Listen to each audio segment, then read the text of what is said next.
Hey everyone, welcome back to Garnock Reviews, where today we're checking out a 2020 Jeanneau Leader 36. This one will save you both time and money compared to ordering new.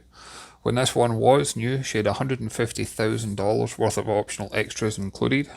And if you look up Jeanneau's website, you'll see that an entry level for this boat starts at $427,000. This one, however, has been offered for sale for only $339,500 and she's lying just outside Jacksonville in Florida.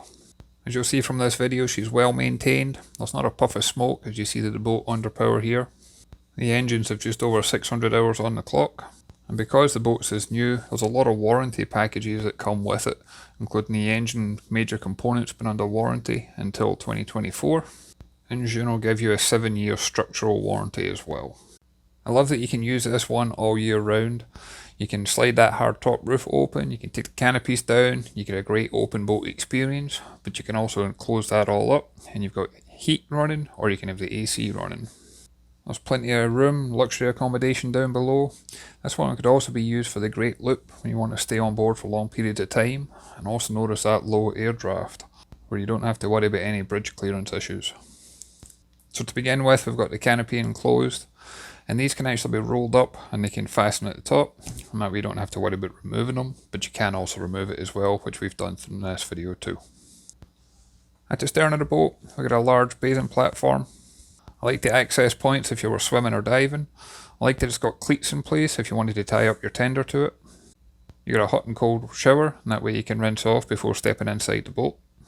And I like that there's a solid handhold that runs right across the transom too. Especially if you are using the transom for boarding, it just makes it feel very safe and secure when you're walking across. And as we go to step inside the cockpit, one detail that just blows my mind with this boat, whether you're on the cockpit or down below, is the headroom. I'm 6'2" and I had no issue with the headroom at all. And if we remove this canopy, it's actually got a very clever design for the sun pad. You can move the backrest all the way forward, and that way you get a rear facing sun pad. But at the foot of this sun pad is actually a large storage box. This would be an ideal spot for storing ropes, fenders, or maybe that power cord. You might also want to store the canopy covers that we just removed in here as well. As we go to walk around the deck, I like the fact that there's courtesy lightings throughout this boat. Obviously you don't need it when I'm filming it in a day like this, but imagine that's very beneficial whenever you're boarding or walking around at night. And for a boat of this size and design, I like the clear deck space. I also like the fact that there's as many handholds on both sides as you're walking around the boat. And then when you do make your way to the bow, you'll see here we've got a built-in seating area to be great for lounging out on. And with this one, you've got the option of, you can have it as we have with the raised backrest. You can drop this with just one backrest down, or you can lay it completely flat as well. And then moving further forward to the bow, we do have an electric windlass here. And I like the fact that you can operate the windlass at the bow, but you also have the option to control this from the helm position as well. And the anchor locker on here is so big, the owner actually uses it to store his fenders, because those aren't needed while it's been stored on the boathouse and lifted out the water. I also like the solid handrails that surround the bow, even more so if you're planning on having young family on board. And then as I go to pan the camera around and you get that profile shot, you'll see what I mean about this would be an ideal contender for doing a great loop. Normally when I do these videos, everybody's worried about the air draft, but that's not an issue here. And even that little mast that you see with the radar on it, that one's on hinges and it drops down so it can be even lower. As we make our way aft, heading back to the cockpit, notice again the handholds is in place on both your left and right hand side. I also love these large wraparound windows, and you'll get the benefit of that once we step into the cockpit. And from the outside you can see this large sliding hardtop roof. I'll show you that in use in a few minutes. But I think this is a great design where you can keep it all enclosed, especially if you're out in the rain. But on a day like today, you could easily open this up and be cruising in what feels like an open top express cruiser. So as we make our way back to the aft cockpit, you'll see here that the backrest has been moved on the sun pad, and this way you've got both forward and rear facing seats. And as we walk through this yacht, one thing you'll notice is there is storage everywhere. Even under the forward section of this seat there's storage, which would be ideal for storing life jackets, so they're easily accessible should you ever need them. And as you enter the cockpit, on the starboard side you've got the outdoor grilling station. This has got an electric grill tucked up underneath here. You got a little sink. This would be a great setup for grilling out some burgers or maybe a steak, something like that, to share with your family and friends on board. And underneath in these cabinet doors, on the left hand side, we've got a fridge and ice box. And then on the right hand side, we've got additional storage. You might want to put a trash can in there or something like that. And you can use this for keeping your drinks and refreshments close by as well. And then on the port hand side, this is where you're going to find the main outdoor saloon. There's seating here, I would probably say for about 5 or 6 adults. I like to use the folding cockpit table, that way it's small and compact when it's not in use. And then as we make our way forward again, on the port hand side, I love this large sun lounge that you have here. And notice this is located right underneath that retractable hardtop if you wanted to open that up as well. You've also got another seat here. I like the handhold that's in place, as well as a drinks holder mounted on the coach roof. And then on the starboard side is where you'll find the helm position. And I love the helm seat itself. You can have this in a seating position, but you can also have this with a raised bolster effect. You even have a panel on the floor, and that way you can keep it down and you can stand on it and you can see outside that opening roof, or you can lift it up if you wanted a footrest too. I also like the fact that this one's got opening side windows on both the port and starboard side. Not only is this good for ventilation, but it's also good for communication if you're talking to anybody that's on the deck, especially when you're coming into close quarter manoeuvring. You don't have a flybridge on this boat, but I don't feel like you need one because you get such great visibility of 360 degrees. And then when it comes to the helm itself, this one is fully loaded. You've got your twin digital throttles, but this one's also joystick operated. And even although she's joystick operated, you do also have a bow thruster connected too. So this is a very easy boat to dock. And I love the large Ray Marine multifunction display. This was upgraded to include the engine instrumentation, and that includes working out the fuel consumption, your range, but you've also got a chart plotter, radar, sonar, and much more all built in here too. I also like the way that Jeanneau illuminate the toggle switches. It may sound like something basic, but whenever you look at the dash you instantly know it's been switched on and off. And that becomes even more important whenever you're switching the boat off and you're leaving it for any length of time. You don't need to worry about anything being drained unexpectedly. And then the main party piece for this boat is of course that hardtop. There's a little button here at the helm. You just push and hold that button and it slides back, very similar to a car sunroof, but it totally transforms this boat. And as I mentioned earlier, you can stand up at the helm and you can see out over the top. And this has got a great safety mechanism where you cannot close this while something's blocking the hardtop. So if somebody was standing up or had their hand in place or something like that, it would instantly stop before causing any harm. If we step back and walk forward, you can see how that sun lounger underneath the open cockpit comes into full play. To get to the accommodation down below, it's just a few short steps down, and I like the fact that there's handholds in place for that. There's a great mix of both natural and artificial light throughout. It also benefits from all the light and natural colours. And you don't get that cramped claustrophobic feel that you sometimes get in a boat of this size and design. On the port hand side is where you'll find a galley. And this galley is equipped where it's got the 2-burner electric stovetop. You've got storage compartments overhead. The galley is also equipped with a convection microwave oven. And the owners often use this boat for weeks at a time. Their last trip was actually a 3-week trip.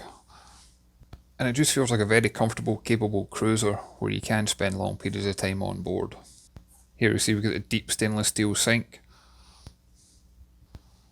But as well as that, underneath in the galley, you've got these 2 compartments. On the left hand side you'll see that we've got a fridge that's also got an icebox freezer. And then on the right hand side we've got more storage as well. Now I didn't lift the carpets, but there's storage underneath the carpets too. And we also have storage underneath the bunks.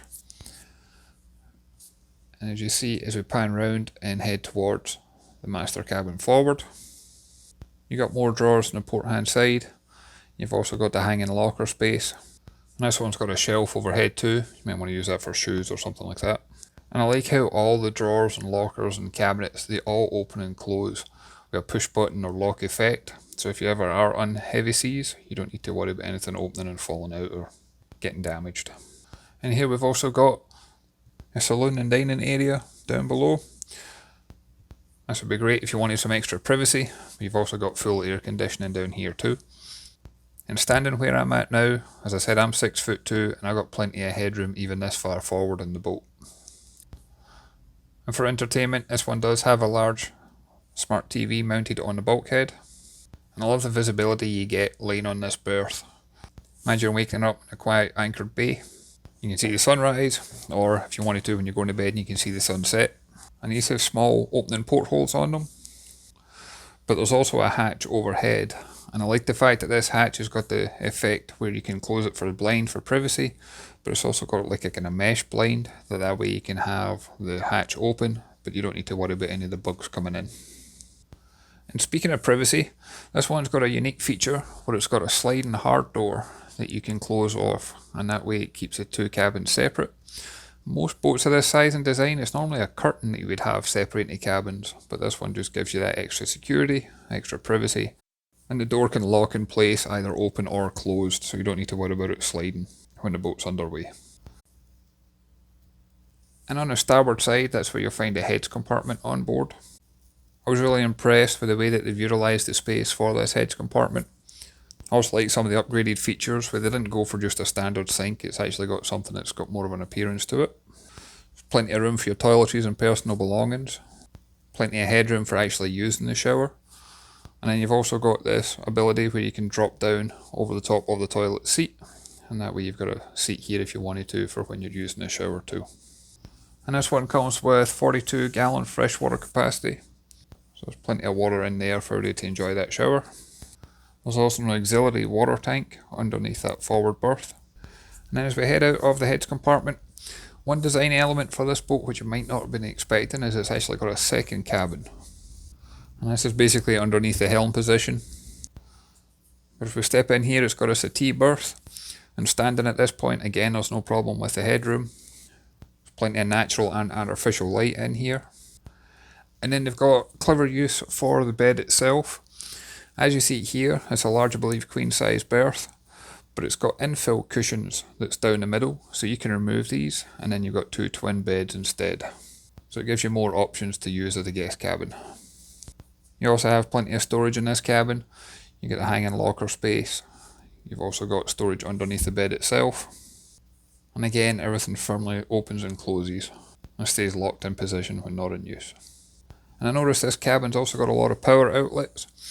You've got your main power, but you've also got the cigarette charger type power as well. And you've also got control to the AC system too. And if you needed extra accommodation, the cockpit table you see here, it lowers down and there's infill cushions, and this converts into another double berth too. And finally I can show you the engines on board. The engine compartment is underneath the aft sun pad, and I like the way that this one opens and closes electronically at the touch of a button. This is virtually a brand new boat that's got low hours, so you shouldn't have any major issues for any time to come. But I like the fact that these engines are as accessible. That way if you ever do have to do any major rebuilds or upgrades, replacements, anything like that down the road, there's plenty of room to do that. That'll save you both time and money. Now you're looking at a pair of twin Volvo D4 260 horsepower diesel engines. They had 620 hours on the clock whenever I was there. Engines have been serviced and maintained regardless of cost. And this one's got 148 gallon fuel capacity. And the owner was telling me that he cruises at around 80% power, and this gives a speed of around 26 knots, which is roughly 30 miles per hour. And at that speed, he's getting about 1.5 miles per gallon. At much slower speed, he's been able to get that to read between 3 and 4 miles per gallon. So you can easily break that 200 mile barrier if you ever needed to worry about that stretch a leg in a great loop where fuels becomes an issue. And as well as the main engines, you do also have a diesel generator, and this is mounted inside a sound shield, so when the generator is running, you hardly have any noise or vibration to worry about anywhere on the boat. If anyone's interested in viewing this boat in person, you shoot me an email with your contact details. I can pass that on to the owner, as this one's advertised privately. I don't want to put the owner's contact details out there. I'd like to thank the owner for the opportunity of stepping on board and sharing this video with you. I'd like to thank you for taking the time to watch this one. I'd love to hear your thoughts and comments down below. If you haven't done so already, please hit the like and subscribe button. It really does make a difference. And as always, I'll catch you on the next one. Thanks everyone.